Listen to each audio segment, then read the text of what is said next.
അപ്പോൾ hi guys, ഇന്ന് എന്തെങ്കിലും സ്പൈസി ആയിട്ട് കഴിക്കാനായിട്ട് ഒരു വല്ലാത്ത ക്രേവിങ്സ് വന്നേ.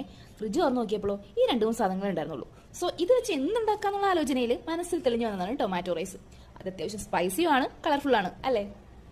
നമ്മൾ എടുത്തിരിക്കുന്ന സാമഗ്രികൾ എന്തൊക്കെയാണെന്ന് വെച്ച് കഴിഞ്ഞാൽ, നിങ്ങളിപ്പോൾ ഞാൻ സംസാരിക്കുന്നതിൻ്റെ ഇടയിൽ സാധനങ്ങളൊക്കെ കണ്ടിട്ടുണ്ടാവും. എന്നാൽ ഒന്നുകൂടെ പറയാം. 2 ഒനിയൻ, 2 ചില്ലി, 2 ടൊമാറ്റോ, പിന്നെ ഒരു പിടി ഗാർലിക്ക് ചതച്ചിട്ടാണ് ഞാൻ യൂസ് ചെയ്തിരിക്കുന്നത്. പിന്നെ കുറച്ച് ജിഞ്ചർ. ഇതിൻ്റെ അകത്ത് ടൊമാറ്റോയും ഒനിയനൊക്കെ നമ്മുടെ ആൾക്കാരുടെ എണ്ണത്തിനനുസരിച്ചിട്ടാണ് ഒരു കൂട്ടണോ കുറയ്ക്കണോ എന്നൊക്കെ നോക്കേണ്ടത്. ഇവിടെ നമ്മൾ 2 പേരുള്ളതുകൊണ്ട് ഞാൻ ആകെ 2 ഒനിയനും 2 ടൊമാറ്റോ ഒതുക്കി. പിന്നെ എരിവ് നമ്മുടെ ഇഷ്ടത്തിന്, ചില്ലി നമ്മുടെ ഇഷ്ടത്തിന്, ഒരാളുടെ എരിവിനനുസരിച്ച്. ആദ്യം തന്നെ കുക്കർ വെക്കാം.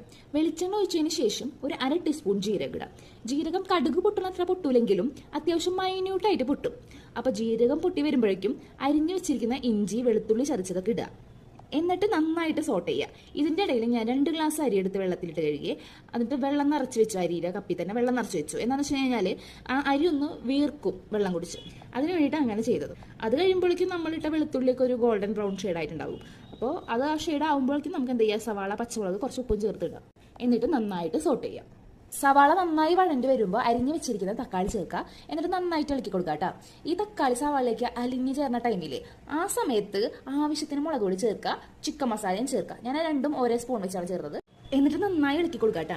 അതിനുശേഷം നമ്മൾ പുറത്തുനിന്ന് ഫുഡ് ഓർഡർ ചെയ്യുമ്പോൾ കിട്ടുന്ന ടൊമാറ്റോ സോസിന്റെ സാഷാസ് ഇല്ലേ, അതൊക്കെ ഞാൻ കുറച്ചുകൂടെ സൂക്ഷിച്ചിട്ടുണ്ടായിരുന്നു, ഒരു 5-6 അതും കൂടെ പൊട്ടിച്ചതിലേക്ക് ഒഴിച്ച് ചേർത്ത് നന്നായി ഇളക്കി യോജിപ്പിക്കുക. എന്നിട്ടുണ്ടല്ലോ, കഴുകി വൃത്തിയായി വെച്ചിരിക്കുന്ന അരി നമുക്ക് ഇതിലോട്ട് ചേർക്കുക.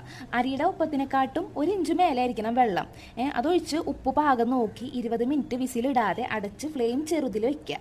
20 മിനിറ്റ് കഴിയുമ്പോഴേക്കും നമ്മുടെ സൂപ്പർ ടൊമാറ്റോ റൈസ് റെഡി ആയിട്ടുണ്ടാവും. അത് നമുക്ക് ഇനി ഒരു പാത്രത്തിലിട്ട് സെർവ് ചെയ്യുക. ഇത്രയുള്ള പരിപാടി, സിമ്പിൾ. അപ്പോൾ ഇത്രയ്ക്കുള്ള വീഡിയോ ഇഷ്ടപ്പെട്ടെങ്കിൽ ലൈക്ക് ചെയ്യുക, കമൻറ്റ് ചെയ്യുക, സബ്സ്ക്രൈബ് ചെയ്യുക, സപ്പോർട്ട് ചെയ്യുക. ബൈ.